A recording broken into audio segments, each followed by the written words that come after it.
네, 여러분 안녕하세요. 갓즘 말씀 한끼 히즈스토리 큐티 나눔 시간입니다.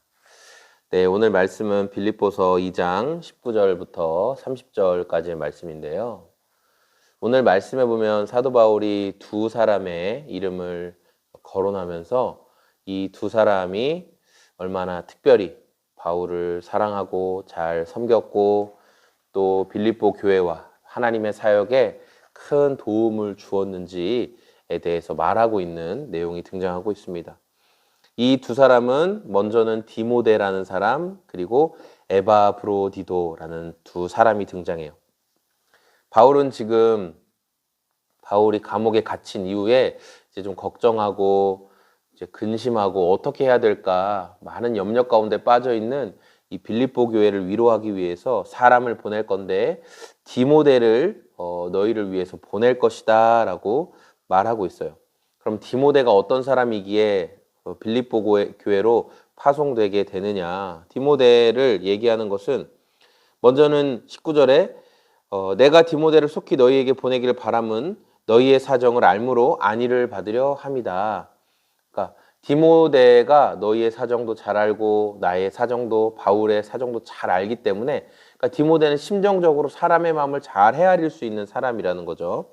그래서 이 사정을 나에게도 바울에게도 잘 전달해 줄 것이고 또 빌립보 성도들에게도 이 사정을 잘 말할 수 있는 사람이 바로 디모데다라는 거예요. 그러면서 디모데와 바울이 어떠한 관계처럼 이 사역을 감당했느냐?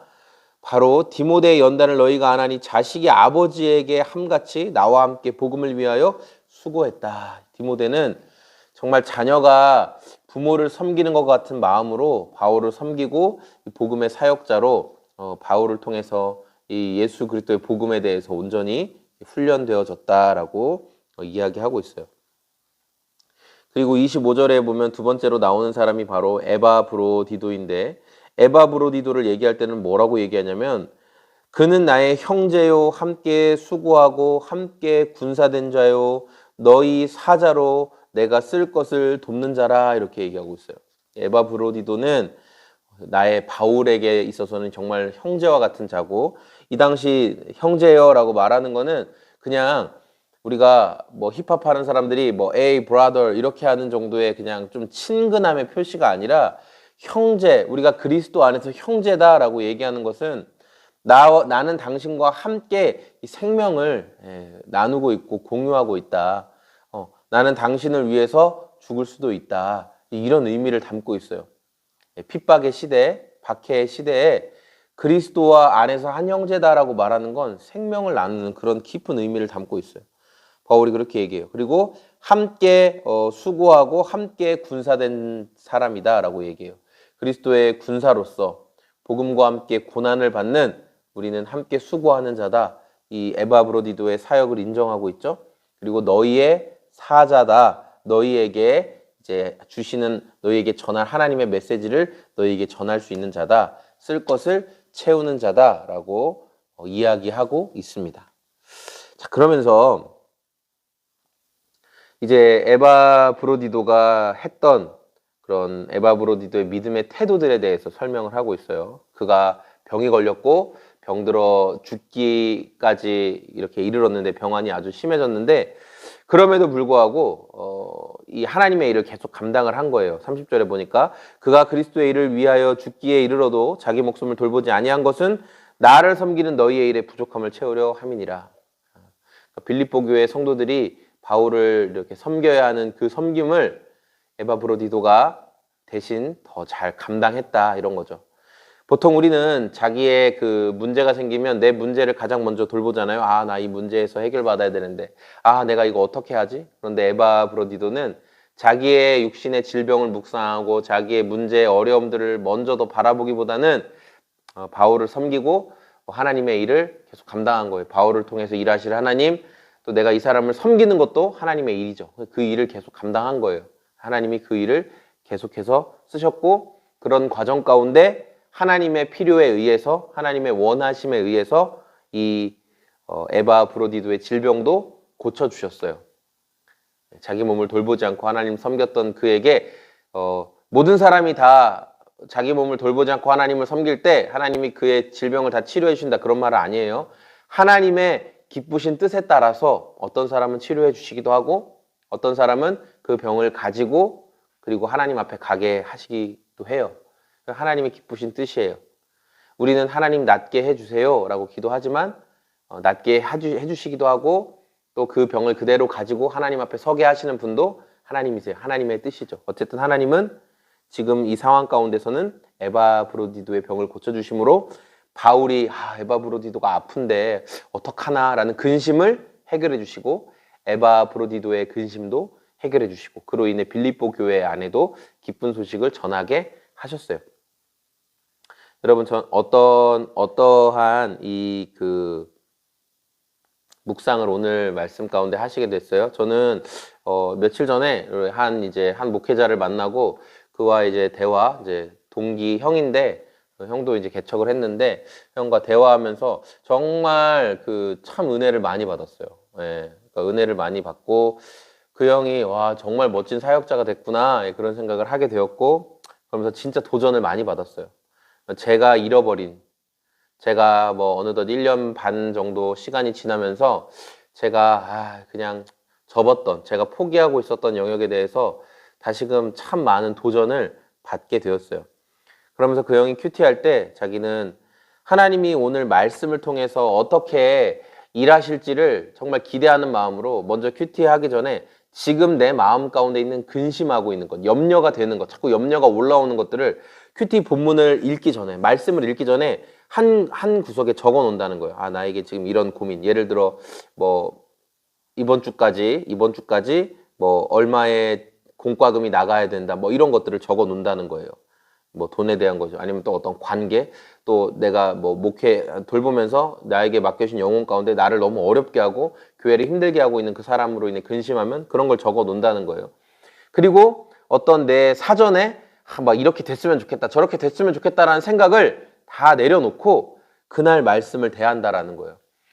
그리고 그 말씀에서 어떻게 이 문제에 대해서 이야기하고 계시는지를 그대로 받아들인다 이렇게 얘기하는 거예요. 그래서 제가 참 그 방법이 좋은 방법이구나 라는 생각하게 됐어요. 꽤 오랜 시간 동안 이렇게 개인적으로 큐티를 하고 또 이 큐티를 계속 올리면서 어느 때는 큐티 하는 게 그냥 되게 습관처럼 하기도 하고 그리고 그냥 할 때도 참 많았죠. 그냥 해야 될 때. 그런데 그 얘기를 들으면서 그 형이 매일매일 하나님이 어떤 말씀을 하실지 내 실제적인 삶의 문제에 대해서 어떻게 말씀하실지를 기대한다는 그게 저한테 굉장히 와닿았어요. 저는 어느 순간 그런 것들을 좀 놓치고 있었거든요. 그래서 저도 그래 그럼 나도 한번 말씀을 묵상하기 전에 오늘 하나님이 어떻게 말씀하실까 기대하는 마음으로 이렇게 적어봤어요. 그래서 오늘 저에게는 3가지의 마음에 좀 드는 근심, 기도의 제목이 있었어요. 첫 번째는 오늘 중으로 이제 이번 주 안에 생각하고 고민하고 본문을 연구하고 찾았던 설교를 이제 다 정리를 하는 거예요. 오늘 금요일로 설교를 다 마무리를 하고 정리하는 것. 이게 항상 늦어져서 제가 토요일까지 밀릴 때가 있어요. 근데 오늘 다 끝내는 거예요. 정리한 내용을 다 정리하는 거 이제 한 원고를 만드는 거. 두 번째, 하나님의 사역을 감당할 때 돈이 필요해요. 그리고 제가 궁극적으로 하고 싶은 모습이 있어요. 어떤 모임의 형태가 있어요. 근데 돈이 필요해요. 그러기 위해서. 그런데 제가 그 돈을 모으고 준비하려고 하는 과정 가운데 휘둘리게 되는 거죠. 내가 이렇게 할까? 이런 방법을 할까? 그렇게 휘둘리지 않게끔 하는 거.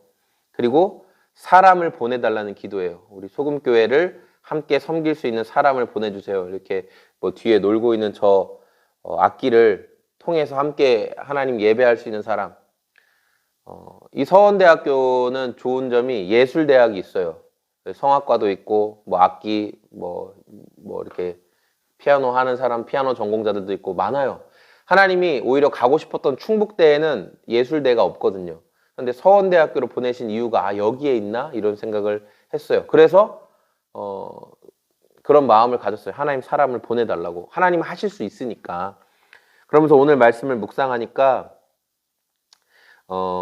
설교 준비에 대한 마무리와 이러한 설교를 통한 깨달음을 하나님 주시기를, 이런 영역들, 이런 것도 이 말씀을 통해 깨닫게 된 게 있고, 두 번째, 내가 재정적인 돈에 대한 긴박함에 휘둘리지 않기를 이렇게 기도에 소망할 때, 오늘 말씀에 보면 하나님께서 빌립보 성도들의 필요와 쓸 것을 채우기 위해서 디모데와 에바브로디도를 준비하셨고, 또 바울의 필요와 쓸 것을 위해서도 이 디모데와 에바브로디도를 곁에 붙여주셨다는 사실을 보게 됐어요. 그래, 하나님은 쓸 것과 필요를 채우시는 하나님이셔 라는 것을 알게 됐죠.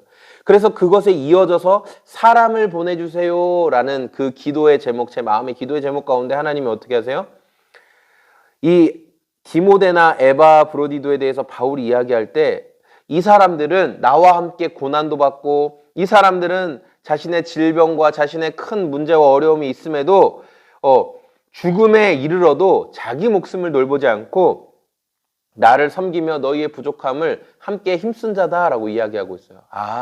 하나님께서 이 디모데와 에바브로디도 같은 하나님의 사람을 보내주셔서 이 교회가 정말 복음 안에서 세워지고, 나도 복음 안에서 세워지고, 그들도 복음 안에서 함께 도전받고 그리스도의 군사로 세워질 수 있도록 하나님이 그런 사람들을, 영혼들을 보내어 주시겠구나라는 묵상을 하게 되었습니다.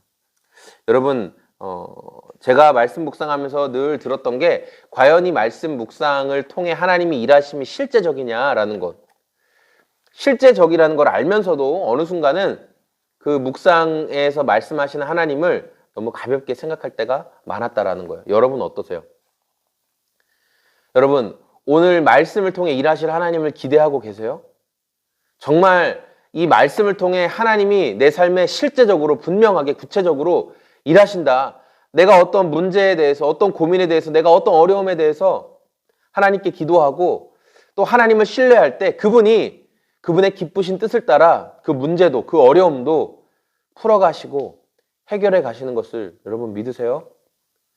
제가 그 동기 형과 가장 얘기하면서 가장 은혜를 많이 누리고, 내가 아차, 내가 놓치고 있었던 것이 무엇인가에 대한 깨달음이 있었던 게 뭐냐면, 하나님은 우리가 어떤 문제가 생겨서 그것을 위해 기도할 때, 예를 들어 하나님 저 사람 좀 꼭 보내주세요. 하나님 정말 그 사람이 너무 필요해요. 뭐 채워주세요.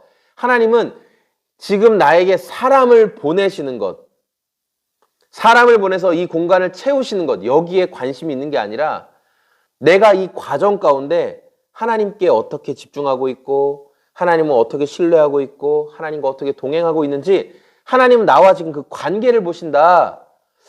이 형이 그 얘기를 하니까 제가 너무 그게 와닿는 거예요.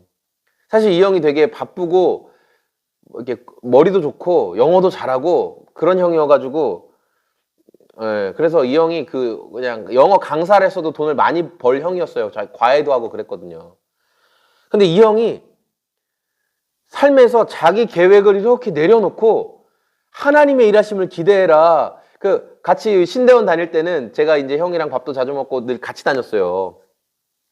근데 이 형이 늘 바빴어요. 맨날 시간 보면서 나는 몇 시까지 성민아 내가 뭐 해야 되고 어디 가야 되고 늘 스케줄이 많은 형이었는데, 그래서 내가 그때 당시에 형을 보면서 이 형은 진짜 자기 계획이 많구나. 자기 계획이 뛰어난 형이구나. 제가 이런 생각을 했던 형인데, 아니 어떻게 이 형이 참 개척을 하고 이제 협동 개척 목사님과 함께 공동으로 둘이 개척을 하면서 정말 하나님을 많이 신뢰하는 형으로 변했구나. 그래서 그 형으로 인해서 제가 너무 도전을 받은 거예요. 그러니까 이 형이 원래 그날 청주에 오는 게 아니라 그 천안에 있는 그냥 다른 원래 가기로 했던 데가 있는데, 갑자기 그냥 마음 가운데 그 지도를 보다가 자기가 온 여기에서 청주까지 한 40분? 50분이면 오네? 청주에 그래 성민이 있지? 한번 가볼까? 그런 마음을 주셔서 그냥 오게 된 거예요. 근데 와서 그냥 원래 사실은 얼굴 보고 그냥 가려고 했는데 5시 반쯤에 와서 뭐 얘기하다 보니까 벌써 시간이 막 한 10시 가까이 된 거예요. 참. 그래서 제가 다시금 하나님을 기대하는 것, 이 과정 속에서 신실하신 하나님을 기대하는 것, 내가 해야 될 일은 결과를 이루어 주세요. 그게 아니라 주님이 과정 가운데 제가 주님께 집중하게 해주세요. 이 사실을 다시 붙잡게 되었어요. 여러분, 오늘 말씀 빌립보서 2장 19절에 30절 다시 기억하시면서 하나님은 빌립보 교회의 필요를 위해서 디모데와 에바브로디도를 이미 준비시켜 놓으셨어요. 또 감옥에 갇혀서 고난당하는 바울을 위해서도 이미 에바브로디도와 디모데를 준비해 놓으셨어요. 여러분의 삶 가운데도 여러분이 고민하고 있고 기도하고 있고 마음 아파하고 있는 그 문제를 해결하시기 위해서 하나님은 이미 준비해 놓으셨어요. 그런데 이미 준비해 놓으신 하나님을 여러분이 신뢰하고 있느냐가 우리가 어떤 신앙을 가지고 있느냐예요. 그 결과를 자꾸 바라보는 게 아니라 그 과정을 보라는 거예요. 과정. 하나님이 해나가시는 과정. 하나님이 해나가시는 과정을 진지하게 믿고 진지하게 신뢰할 수 있는 저와 여러분의 삶이 되었으면 좋겠습니다. 네, 감사합니다. 저는 소금 제작소의 공장장이었고요. 네, 이제 또 이걸 자꾸 까먹고 있는데 또 얘기해야 돼. 저는 공장장이고 소금 제작소의 주인은 하나님이세요. 예수님이 우리 사장님이고 저는 그 밑에 종업원입니다. 공장장입니다. 그래서 사장님이 오늘도 여러분의 삶에 일하실 수 있도록 종업원인 저의 삶에 일하실 수 있도록 다 모든 문제와 어려움들을 사장님께 맡겨드리고 우리는 사장님 뜻에 순종하며 사장님과 친하게 지냈으면 좋겠습니다. 고맙습니다. 안녕히 계세요.